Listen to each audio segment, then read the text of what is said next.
we first want to determine how many grams we have of each element. And to get grams from percent, simply assume you have 100 grams of the compound.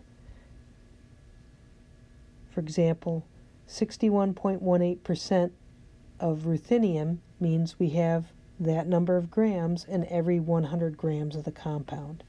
So essentially, we replace the unit of percent with grams.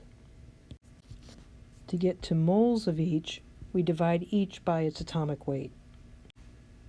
And what we see, if we had 100 grams of this compound, we'd have 0.6 moles of ruthenium and 1.2 moles of sulfur. What this means is that there's a 1 to 2 mole ratio. So our formula, our empirical formula of this compound, is ruthenium disulfide.